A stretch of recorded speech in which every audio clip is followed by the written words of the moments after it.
At 02:47 a.m. on October 21, 2025, inside the nerve center of the Bryansk Air Defense Command, routine had bred a catastrophic complacency. An operator, fueled by cold coffee, saw only the rhythmic green sweep of the S-400 radar, a system that reported 0 threats for 48 straight hours. They felt safe.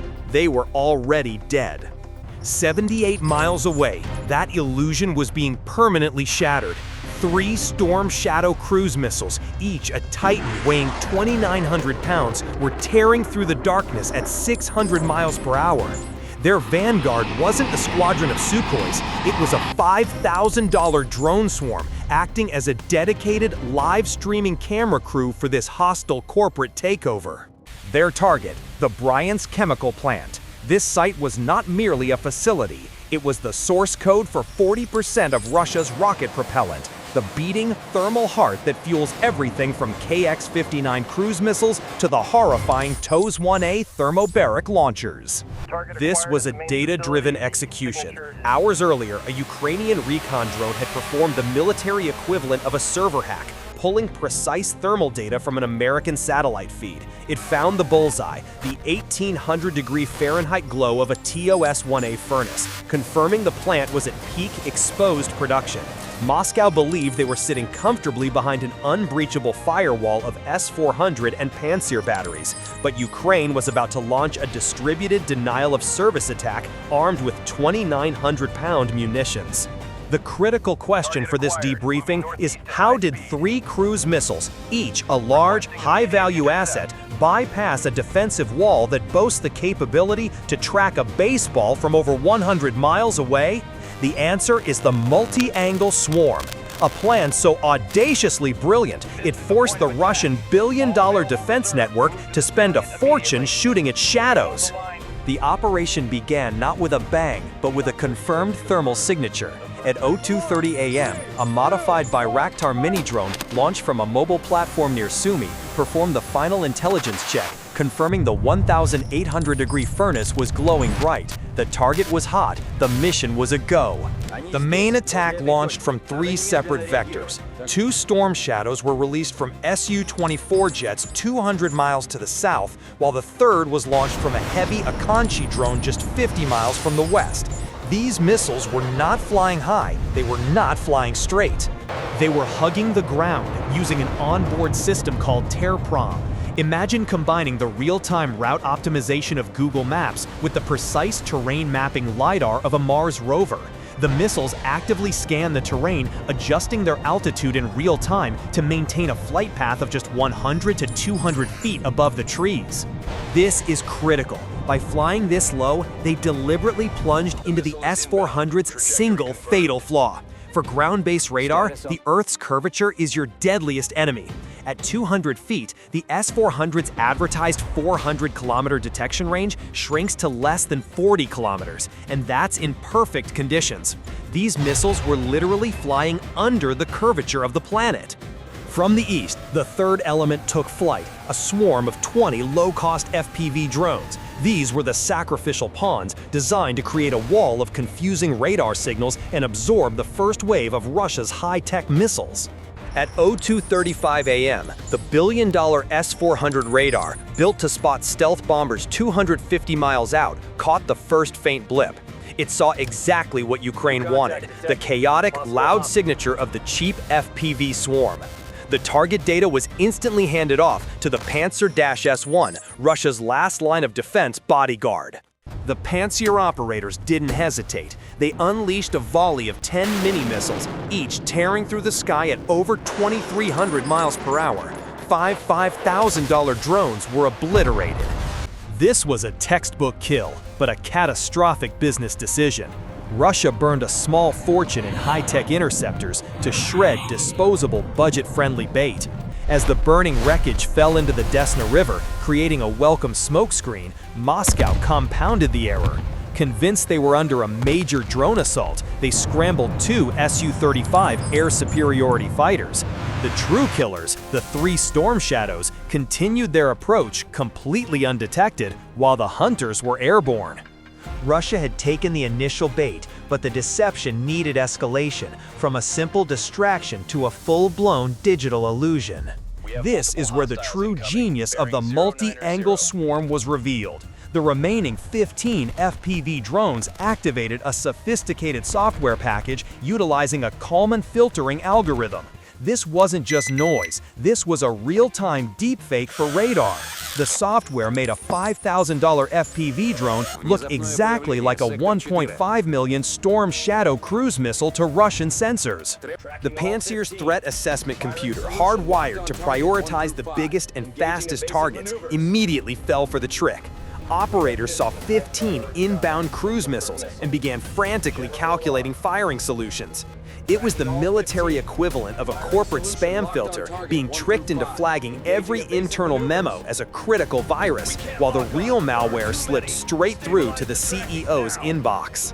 While the Pantsir was locked in a life-or-death struggle with digital ghosts, the three real Storm Shadows continued their silent journey. Their TERPOM systems performed flawlessly, using precise terrain mapping LiDAR to hide in the dense forest canopy of the Desna region. But Russia held an ace, the Krasuka 4, their electronic warfare beast.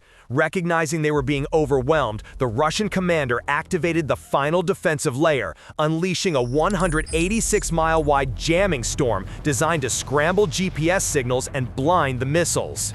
Instantly, the GPS link to the Storm Shadows was severed. For any standard munition, this would be a mission kill, forcing it to fly blind and miss by miles. But the Storm Shadow is not standard.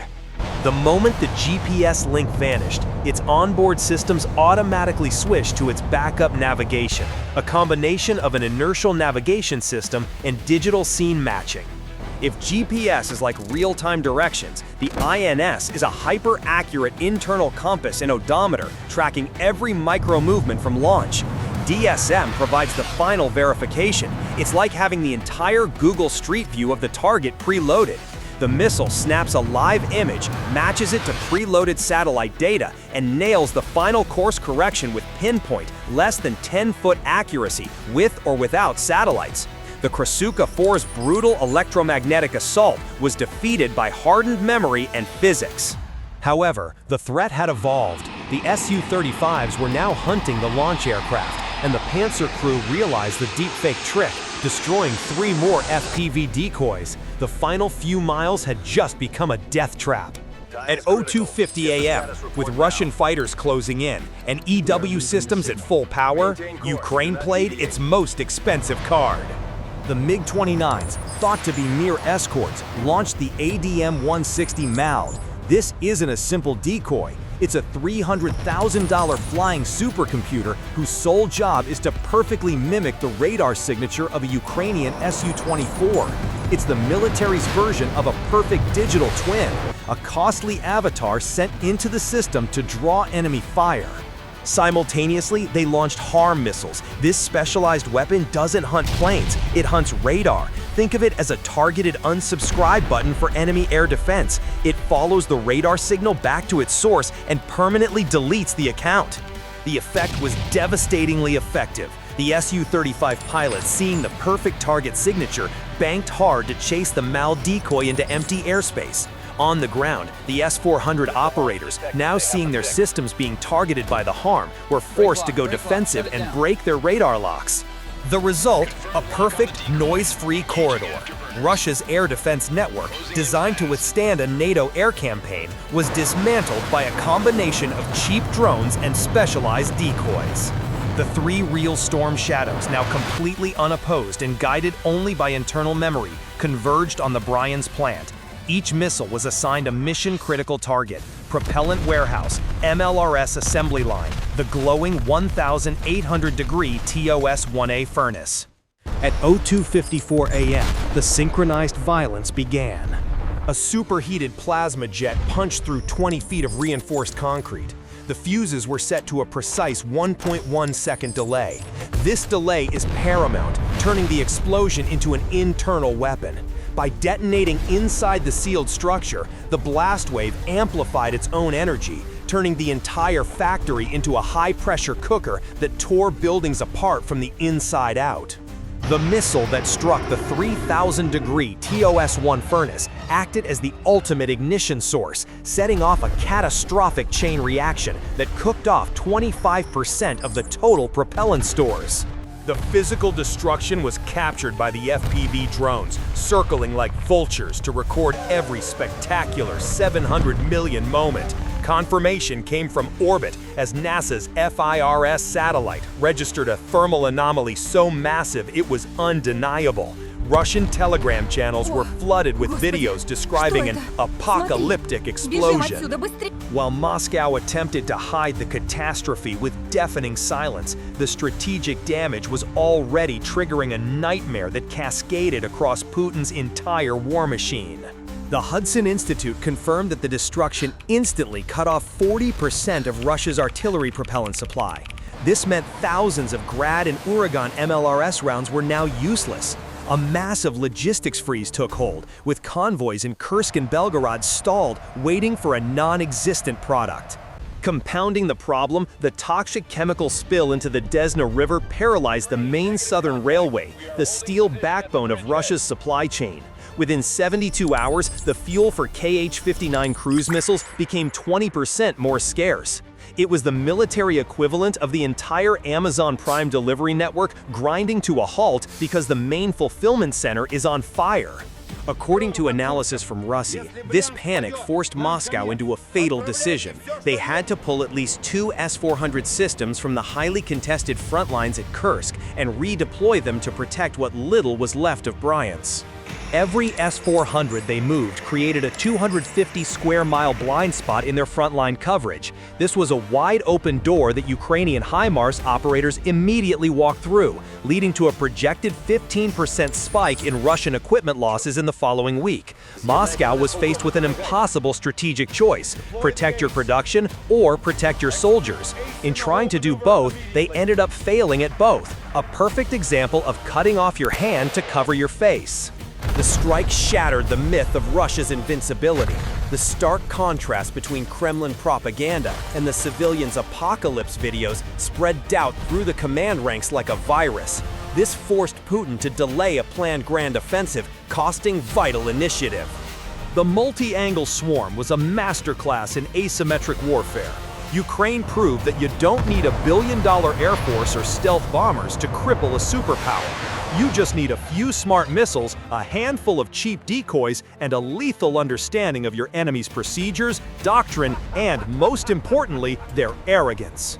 This operation wasn't just about destroying a factory. It was about forcing Russia to use its own expensive strength against its cheap vulnerability, delivering a 30,000% return on ingenuity.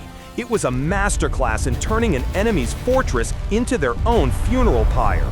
The evidence is overwhelming, and the analysis is unforgiving.